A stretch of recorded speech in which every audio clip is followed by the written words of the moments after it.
So the last round of the Rugby Championship is happening this weekend, and with that brings the rematch between the Springboks and the Pumas, only decided by 1 point last week. The Springboks want redemption, which is why they've stacked their side for this match in South Africa. The Pumas, they want to make it 2 in a row for the first time in history over the Springboks. But in this preview, we will be looking through at the starting lineups, the key players for both sides, a few interesting stats about Argentina and South Africa when it comes to their head-to-head, and then a prediction at the end for who I think will win this match. But starting with South Africa, they have announced, like I said, a very strong side for this contest. It was a little bit more experimental when they headed to Argentina, but with this game brings a lot of experience back into the starting side. In the front row, it is number 1, Oxnard, number 2, Bongi Mbonambi, and number 3, Frans Malherbe. So we didn't see Mbonambi or Malherbe in the game taking place in Argentina. We saw Oxnard though, and he once again proved why he is one of the best props, if not the best, for the Rugby Championship. It'll be a welcome change though, having Frans Malherbe, having Bongi Mbonambi, that chemistry in the front row, and then still having that impact of Malcolm Marx making his way off the bench. In the locking duo, number 4, it is Eben Etzebeth. And with this game, he will become the most capped Springbok of all time, surpassing Victor Matfield, whose record he did tie with in the last game. But for Eben Etzebeth, like I said in the lineups video, he's still got a lot left in his tank. So he could probably get maybe 10 caps, if not 20, past the previous record. He's an absolute workhorse, an absolute enforcer in that number 4 jersey, and exactly what the Springboks will want for this game, rather than him coming off the bench like he did last week. Number 5, this is where they have stuck with Ruan Nokia. It is great to see some consistent minutes coming in that number 5 jersey for the Springboks. With a lot of injuries, Nokia is the guy who actually really has stepped up. He's won the most lineouts out of anyone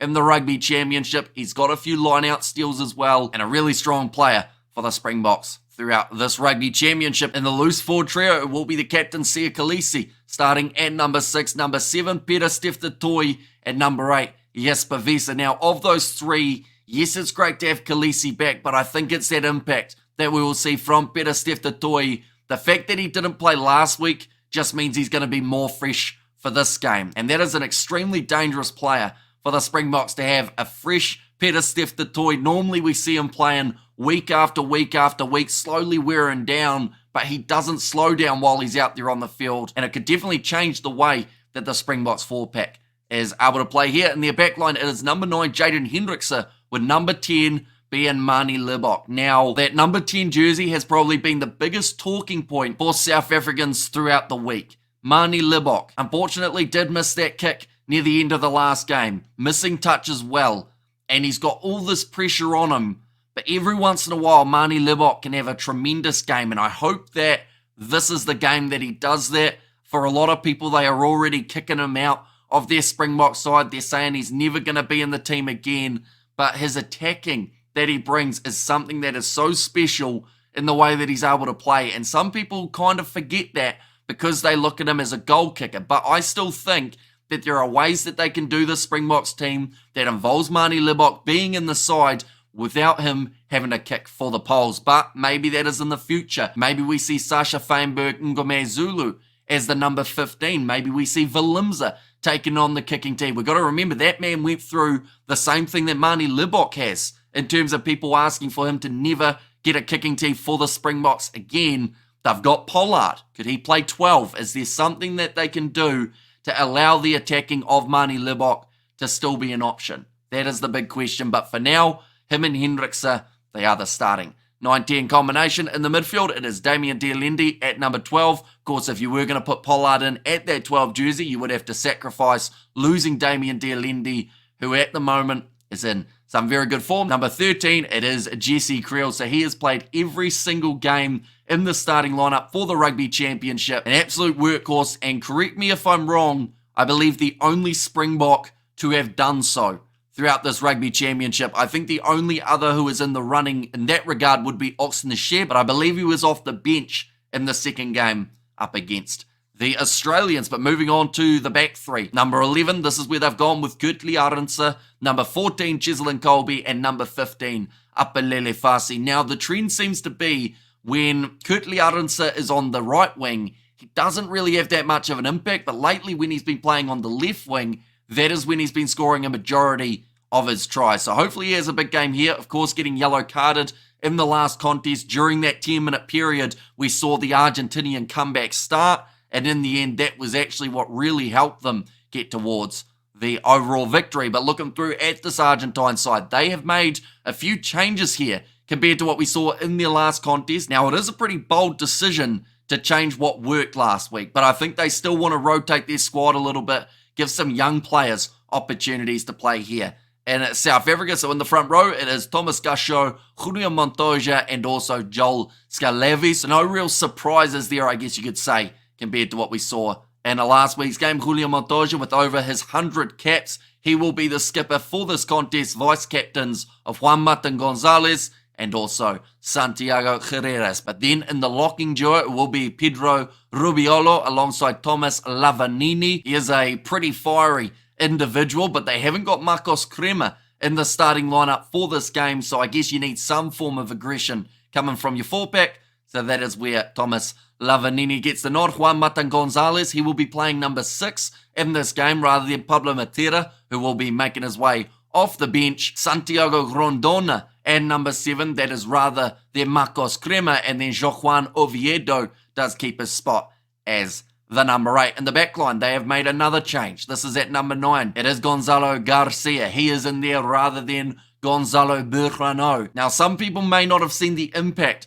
that Garcia had in the second half, but he kept the back line flowing and also got that last-minute penalty that then secured the game for Argentina. So the fact that he's willing to get into those breakdowns, he's probably the smallest player out there on the field for this game and was the last contest as well, but he still got in there and managed to get the penalty. Number 10, Thomas Albanoz. He was sensational in the first game up against South Africa. He was able to break the line. He was kicking solid enough too, and he's definitely a threat in that fly half jersey. In the midfield, it is Santiago Chocabarez and Matias Maroni. In the back three, they have gone with Mateo Carreras once again out on the left wing. He is an absolute superstar going head-to-head with Cheslin Colby here. Number 14, Rodrigo Isgro, which is a name a lot of people will know from Los Pumas Sevens. He's a big unit. He's quick. He's powerful. He's going head-to-head with Kurtley Arendse. And then number 15, this is where it is, Santiago Carreras. Now, I'm a little bit intrigued about this change because they have got Juan Cruz Malia coming off the bench. But I would argue that Juan Cruz Malia has probably been the best number 15 consistently throughout the Rugby Championship. So it just seems like a really big call to not just make about 6 other changes, but also make that change at number 15 where you've had consistency throughout the Rugby Championship. But the Pumas, they are risking it all here. They want to try and pull off the upset, and perhaps they feel if they went too similar to last week with Rassie Erasmus and the way that his coaching works, maybe he would have been able to break them down, work out exactly how to beat them. But moving on to the key players for the South Africans, I mean, Peter Steph du Toit, the fact that that man is back is absolutely awesome for South Africa. He always gives you around that 15 tackles, couple turnovers, and also manages to make a lot of running meters in the process as well. I would say that in terms of another player who needs a big game here, it would be Kurtley Arendse, but I'm going to say the key here is Cheslin Colby, because he seems to have the ability of holding a backline together for the South Africans. Seems to calm down Kurtley Arendse at times as well. Those two seem to work extremely well together in terms of switching wings when something's not quite working. So I think that Cheslin Colby definitely going to be a big key here for the South Africans. And I'm going to say it, Manie Libbok. If he has a big game here, I think South Africa can win comfortably. But if he has a shaky performance, which is a possibility, because let's face it, the man's confidence is at an all-time low.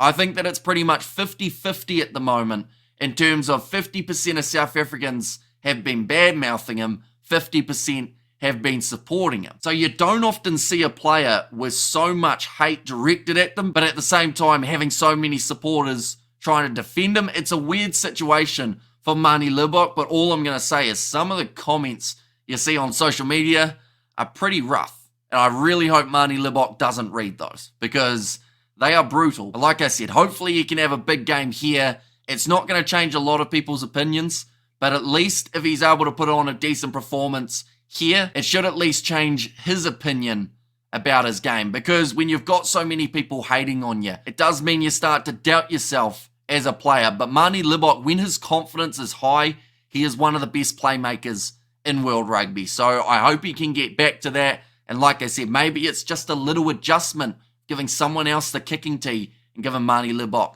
a little bit of freedom as the number 10. But now we look at the Argentines, their key players. I think that Julian Montoya, again, is one of those guys that needs to have a big performance. Argentina, their line-out overall throughout the Rugby Championship has been consistent. South Africa, though, are very good at getting those line-out steals, especially with Etsebev, Rohan Nokia, and Peter Steph all jumping up, trying to get those line-out steals. It's going to be a hard day at the office, which is why Julian Montoya, his line-outs need to be as accurate as physically possible if the Pumas want a decent shot here. In terms of the backline, Thomas Albanoz, I thought was, like I said, tremendous in that first game up against South Africa. I do think they'll have plans to shut him down here, though. I don't think he'll be allowed that same freedom that he was in match number 1. He's got a great running game. He was able to find the gaps, but I don't think those gaps will be here as much in the second test. And then the last man for Argentina, who I think is a key, is going to be the man on his outside,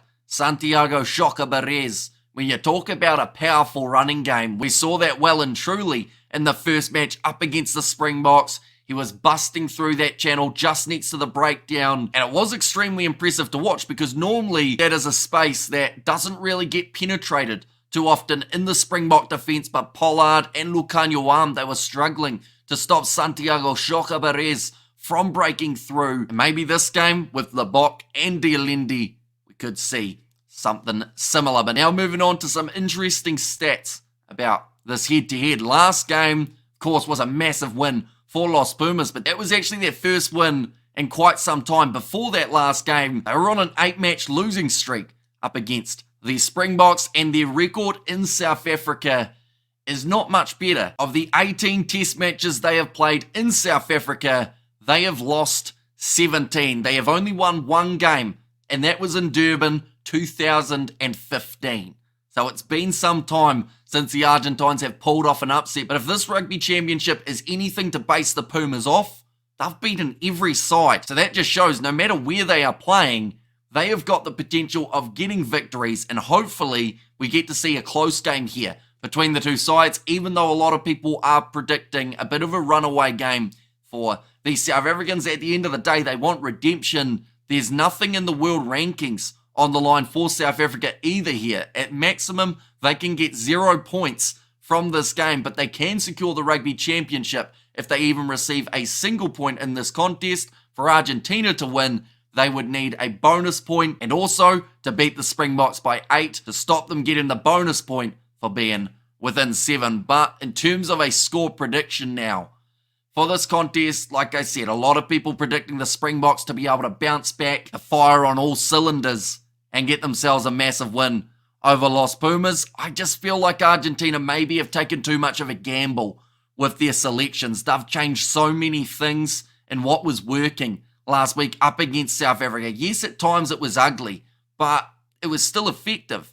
They hung in the game. They managed to score some very impressive tries, and in the end won it by the 1 point. But for this game, I'm going to say it's going to be relatively high scoring, but I'm going to say 35 points to 20 in favour of South Africa. So that will be a 15-point margin. It would secure them the Rugby Championship, but I still feel like if Argentina play like they did last week, that might be a little bit too generous in favour of the Springboks. But I can just see them really cementing the championship here, showing everyone exactly what they should have done in the last contest and getting themselves a very impressive win. But nonetheless, this game is going to be kicking off at 4 a.m. New Zealand time on Sunday morning. That is a 6 p.m. kickoff for you guys in South Africa. We are going to be doing the live commentary like we did last week with a massive build-up where we look through its stats, the key players, the lineups, everything along those lines, and just having a big chat about the match before it does take place. But do let me know your score predictions